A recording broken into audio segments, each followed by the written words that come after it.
Yo, welcome to Trippy Commentaries and our recap of the 2014 NFL Draft. We're going to look at the third round in this episode, starting with the Houston Texans. Let's see who they go with. I'm RJ, here with Kyle. Let's do this. They went with tight end C.J. Federwitz out of Iowa. Man, there was a huge run on tight ends at this point. Yeah. It does continue a little bit more. Apparently, the Texans really wanted a tight end, so they definitely got one here. And this is a guy that really looks good on tape. A lot of people like him quite a bit. And he was in that stash of tight ends that we knew was going to go through the second and third. Yeah, he's a good blocker, and I think that's what they wanted. Yeah. Morgan Moses, a guy we had with a first-round possible grade out of Virginia. He goes to the Washington Redskins. Definitely a good fit for that system, and they needed some depth. This is a guy that's from that area as well. So he had already met RG3, Gruden, and the gang, so he definitely was happy to land there. Yeah, I like Morgan Moses a lot. Me too. Billy Turner, offensive tackle, part of the Miami Dolphin offensive line restoration project there. They got the draft pick from the Raiders there in a trade. The Falcons go with Desmond Southward, who's a free safety out of Wisconsin. So we knew that they would have to do something about their defensive backs, and it's good to see them go with that free safety in the third round. I think that's a huge need for them. Here's a surprising pick for us. We're Buccaneers fans, and they went with running back Charles Sims. This is one of those, throw the remote kind of picks here, because we're thinking to ourselves, got to be an offensive line or a defensive line at least. Yeah, there's some guys that are available that would have been great. There's some guards out there. There's some tackles out there. There's some defensive tackles that are still available that they could definitely use. Mm-hmm. And they go with Charles Sims. Now, I mean, we're talking. We're trying to. We're trying to find the positive in this, obviously as being Bucs fans, because this is who we're going to have now. He's a good pass catching running back, and that's mainly his main feature. I feel you can kind of line up him in the slot if need be, but obviously we're drafting a guy here in the third round to be a backup running back, which is kind of weird for me. Yeah, absolutely. I can't see him being the starter. I know with Jeff Tedford, it's a guy we probably will be using a good amount, but I don't view him as the starter. We do have some pretty good depth there at running back. I mean, we have Mike James, who's coming back from an injury. Maybe they're worried about him. Bobby Rainey, who did very well last year when he had to fill in for injury there to the other guys. They even have Jeff Demps. So now we have 5 running backs. Very surprising pick. Jeff Tedford has something up his sleeve. Yeah. I have to say, I still think this will be a failed pick. I understand what they're trying to do, but don't be surprised if that's a bust. Somebody's got to be there to block for these guys. So, and that's right now the offensive line is looking suspect, and maybe they think that there's guys in the 5th round because they don't have a 4th round pick. So maybe they think there's somebody in the 5th round that's no one knows about. If they do think so, considering how many offensive linemen that went off right after they picked there's a good chance that guy's gone already. Exactly. Following up the crazy Charles Sims pick, running back out of West Virginia, the 49ers came through. They had a pick that they received from the Jacksonville Jaguars. They went with Marcus Martin. This was a guy that I thought the damn Buccaneers were going to get. This is someone who was actually there at Radio City Music Hall, so he was hoping to, maybe go in the first round, maybe second. Instead, he falls to the third. 49ers, as they usually do, just clean up these big talents that fall, and I'm sure they'll be using him very soon. Best center in this draft by far. Yeah, he was. Christian Kirksey, the talented outside linebacker out of Iowa. Another great pick by the Browns. They've had home run after home run until they got the bad news with Manziel, which kind of screwed that whole positive situation up. With Gordon, yeah. Yeah, Gordon, that's right. Well, Manziel could be next, maybe. Manziel, it was -2 Manziel that he lost. Exactly. Possibly the number 2 receiver to Calvin Johnson. But I do like this pickup a lot, Kirksey. This was a guy that I thought was in play for the Buccaneers, so to see him go only a few picks later to the Browns, I was happy to see that because I really want to see Cleveland improve with Johnny Cleveland in town. Mm-hmm. The Minnesota Vikings got Oregon State defensive end Scott Crichton, another big-time defensive end talent. I know it kind of falls off after him, so it was a good job by the Vikings to bring in a need right there. Right. We all know they lost Jared Allen. That goes without being said. The Bills drafted Preston Brown, the inside linebacker from Louisville. They are switching up their defense this year, and I know they're moving Kiko Alonso to the outside. Perhaps Preston Brown will be a guy who can go in there and start in the inside. We'll see what happens. Yep. The Giants selected Jay Bromley, defensive tackle from Syracuse. Wow, they were really at work in this draft on the line here. Both angles. They were getting it from both sides there. The Auburn running back Trey Mason, guy we definitely were watching. Where would he land? Me and you have him rated higher than other people, almost for just his ability to make things happen himself. And he falls to the Rams. We all know Zach Stacy is the guy there. If something happens to Stacy, he's probably going to be a great backup. Trey Mason, I feel that he's a running back that is set for the NFL. The guy makes lateral cuts like I've never really seen too many college players make the cuts that he makes. He's a straight downhill runner. He knows how to make the quick little cutback, and that's what you see in the NFL. That's the running backs who are good. Those guys like a Ray Rice that can make the good little cutback, and they spring it for 30 yards. We saw Trey Mason do that all last year. And the Rams, they're just right now. I feel the Rams are they're trying to get a little more depth at the running back position because they brought in some offensive linemen. You got Greg Robinson, his former teammate, and you're gonna have Mason with him, so that's pretty cool. And the Rams have been impressing me here in the draft so far, big time. Travis Swanson, really good center candidate there, coming out of Arkansas. Going to the Detroit Lions, definitely need to improve that offensive line. I know they got some pretty good players, but some holes at the same time. Yeah. Travis Swanson's going to come in there and probably start. 49ers here with another pick. Yeah, I know they got a pick from the Titans there and got Chris Borland, inside linebacker. I know also might play outside linebacker. That's a bit of a question mark right now. Considering he's going to a team who runs a 3-4, I expect him to probably be in the inside, but we'll see what happens. They lost Navarro Bowman. They're looking for depth to help out there. And we will see Bowman back eventually, but probably going to be on the PUP list. Who's the next pick here, Kyle? What can you say about Mr. Spencer Long, the guard? You got Redskins obviously traded with the Cowboys here to get in this spot. Spencer Long, another big guard. We've seen some guards some guys that are listed as tackles are probably going to end up playing guard in the NFL. On their team, bigger guys, man. These guys are. This guy right here is a solid player.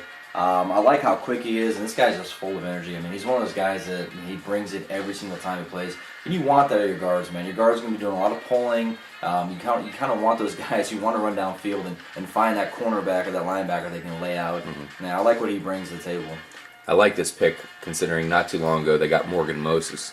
It's funny how in a matter of, an hour, or however long that took there, you really improve your offensive line so much. Yep, and they need that. They need to protect RG3. Yeah. Terrence Brooks, the free safety from the Florida State Seminoles. I was definitely interested to see if this guy could raise all the way up into the second round with his buddy LaMarcus Joyner there. Good to see he didn't fall too far in the third round.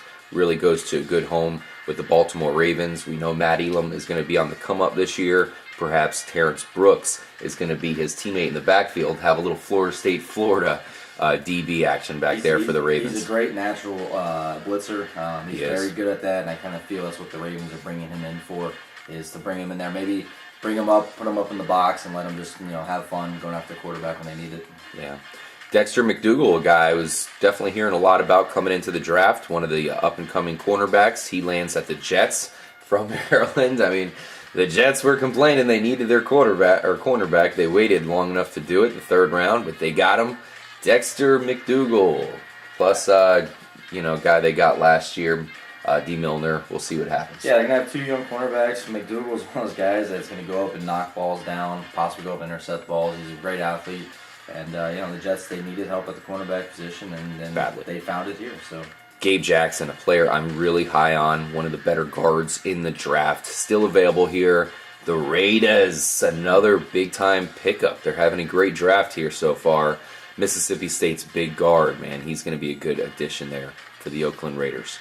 The Chicago Bears got another defensive tackle here, Will Sutton from Arizona State. So they definitely did a good job. This is interesting that they got him on because, like I said, they bring in Ratliff, and they've already drafted a 3-technique type B tackle. Now they're drafting another 3-technique type D tackle. I don't know if maybe they're not sold on which one is better, or they just want the depth. Maybe they want to do a little 3-man rotation going in, which is starting to get popular. We've seen a lot of other teams starting to do that. So maybe I guess they feel that that's a big need for them right there, is to clog up the middle of the field. So. Yep, absolutely. So next pick here, off of another trade from the Eagles, the Texans. Guy that we thought was definitely going to go much higher in this draft. For sure. One of the bigger power, run stopping, clog the hole up type defensive tackles here. Pure nose tackle, Lewis Nix out of Notre Dame. Yeah, here's one for you. The Houston Texans from the Steelers through the Browns, then through the Eagles. So they pick up Lewis Nix. This is another part of their big-time draft. They've gotten everything except for a quarterback. But this is a guy we thought should go in the first round. He's the biggest defensive tackle in the draft. A lot of people had question marks, and of course, about his weight, being that he is the biggest guy. Is he overweight? That's a good landing spot, because now look at the Texans' defensive line. Yeah. Watt, Nix, and Clowney. Wow, that'll be fun.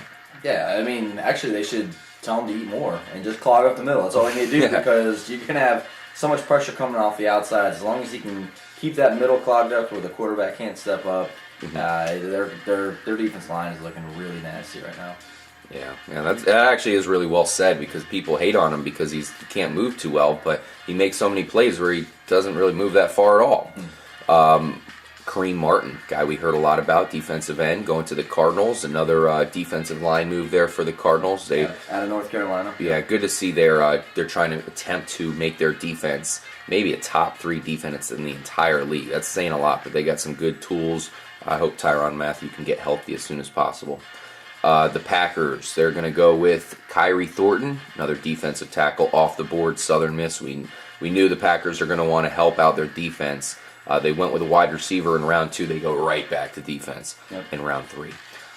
They are also having one of the best drafts. I was very high on Thornton, so I'm very high on the Packers draft so far. Of course, getting Clinton Dix there in the first round.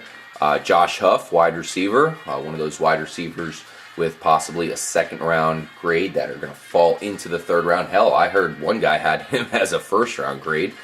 He's the big player out of Oregon there. He's going to the Eagles, so they got Jordan Matthews. They're going to duo him up with Josh Huff there, figure out which one can be better to match up with Riley. And Josh Huff is that kind of guy that you can hit on screen passes, because once he gets the ball, man, he's got the vision of a running back. He's going to be able to create lanes. He's going to be able to take it, make a play where it doesn't look like anything's going to happen. He busts through, gets to that next level, and makes a lot of plays happen. And like we said, we knew Chip Kelly was going to want weapons, and that's exactly what they're doing. Phillip Gaines, quarterback out of Rice, going to the Chiefs. They definitely needed some DB help there. A guy like Brandon Flowers is certainly looking like he may be on the outs here, even though he was making big plays and made the Pro Bowl.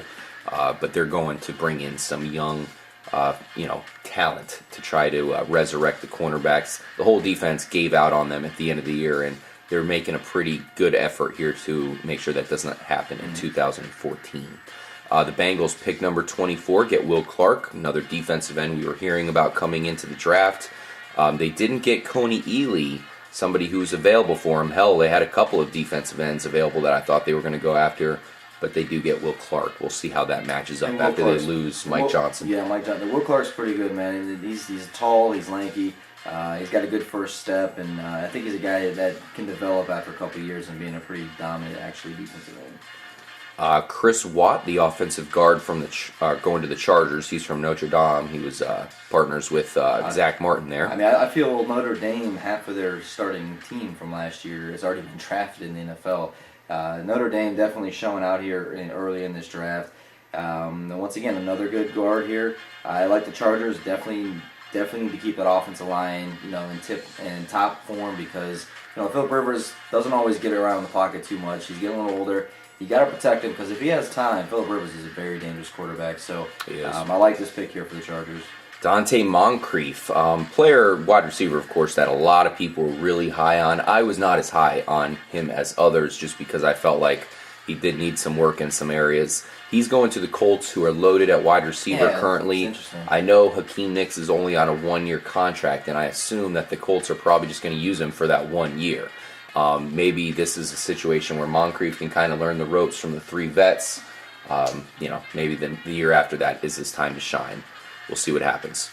John Brown, another wide receiver from Pittsburgh State, going to the Cardinals via the Saints. A little bit of a surprising pick to me. I thought the Cardinals needed to address a couple more things. But wide receiver, after losing Andre Roberts there, they definitely want to bring in another guy. Yeah. But they do have a good 1-2 punch already. I think he's one of the smaller receivers actually in this draft. So it's kind of interesting. He is an explosive player, but definitely his size is going to hurt him a little bit in the NFL. I know you're a big John Brown fan, Kyle. You watched every single one of his games. You went to a couple. No, not at all. We never watched Pittsburgh I was scouting him all season long. You were onto him, and you were right. No, but smaller guy, but hey, it's been proven. Look at Steve Smith. It doesn't matter how tall you are. You got to play a little harder, but we'll see what comes out of that.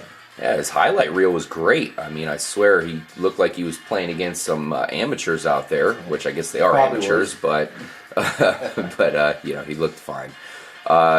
What is this guy's name? Trey Turner. It's a weird spelling for Trey, the offensive guard, going to the Panthers. Definitely need some talent there on the offensive line. They need to get their running game going next year, I feel like. Last year was a little bit on and off. With these young wide receivers that Carolina's bringing in, Cam Newton coming off the surgery, they're going to want to have a great running season this year. Well, I mean, I'm familiar with Trey Turner, being from LSU. I'm an Auburn fan. Also, I follow a lot of the SEC. Yeah. I felt he should have stayed in college another year. He kind of came out early. But hey, I mean, come out early, get drafted in the 3rd round, going to the Panthers. That's great for him. And like you said, the Panthers definitely need to help Cam Newton out as much as they can, as well as they need to try to get some type of a running, identity to their team, because they were kind of non-existent last year. Yeah. Brandon Linder, another offensive guard off the board. He goes to the Jaguars. Another effort for them to try to help out their young crew, help out that offensive line, which we mentioned earlier in our recap. We love all these weapons, but the offensive line is the next step, because Luke Jokel was not nearly as good as we wanted him to be last year. This is a good addition for them. The Browns got to pick up from the 49ers here. Pick number 30 in the 3rd round is going to be Terrence West, the running back. Another running back off the board. Browns do not have a good running back as of right now. We'll see if West is their guy. The Broncos go Michael Schofield, offensive tackle. It's funny how, as a Buccaneers fan, we want offensive line, but you have a team like the Broncos who, they're rich getting richer here. They already got Ryan Clady coming back, and now they're bringing in Michael Schofield, who's going to be really good backup for them. The opposite side of the lawn, big part of Michigan's beast of an offensive line that they had last year. Kind of overshadowed by him a little bit, but I like this pick for the Broncos. You want depth on your offensive line, man. That's huge. Mm-hmm. And the Vikings actually traded with the Seahawks. They went with a running back themselves, Jerick McKinnon. Of course, they lost Gearhart, so I'm sure they are looking for a good backup there for Adrian Peterson, even though he will never see the field. Just kidding. He'll probably come on there a couple times a game. There were a couple compensatory picks here, selections. There were 4 of them at the end of the 3rd round. The Steelers got one. They went with Dree Archer, the running back, out of Kent State. Richard Rodgers, the big tight end there, he went to the Packers. I know the Packers were definitely a team looking for a tight end. They waited a little bit longer than I thought they would, so they go with the big guy out of Cal, Richard Rodgers. Crockett Gilmore, another tight end from Colorado State, going to the Ravens. We'll see if he can get some playing time there. Dennis Pitta's probably going to have a good season as long as he can stay healthy. I know last year he was dealing with the injuries. I want to see him come back strong for the Baltimore Ravens. They need it. And the last pick we will talk about here, Kyle, out of Clemson, Brandon Thomas for the 49ers. Good depth for the offensive line. Yeah, I mean he's injured. He's a guy I feel that they're bringing in to try it as a project type guy. From what I've heard, he's going to be on the PUP list all year long. So I guess it's kind of like when you're when you're going to college and you get put as a red shirt, then that's kind of how he's going to be in the NFL here for his first year. But the 49ers have done a lot in the second and third round, and just filling spots. They really don't have any needs right now. They're just adding to their depth and even to their future. Absolutely. Thank you guys for joining us for our 2014 NFL Draft Recap. We ran down the entire third round, and we have another draft day tomorrow. My biggest question mark is A.J. McCarron. Where will he land? There were so many people that said that he was much higher than many people classified him as, and I'm sure he will be coming off the board here soon. Yeah, Aaron Murray as well. Thank you guys so much for watching. We really appreciate your support. Make sure to subscribe if you are new. I'm RJ for Kyle. Send us your comments, man. Whatever team you like, let us know. Let us know how you're feeling right now. We're at the end of round number 3 here, and round number 4 is tomorrow. And we want to hear what you guys have to say. Represent your team. Yeah, as Bucs fans, we're going a little crazy about our running back of Charles Sims selection. Let us know what you guys think of your picks as well. Thanks again, guys, and we'll catch you in the next episode. Peace out. Later.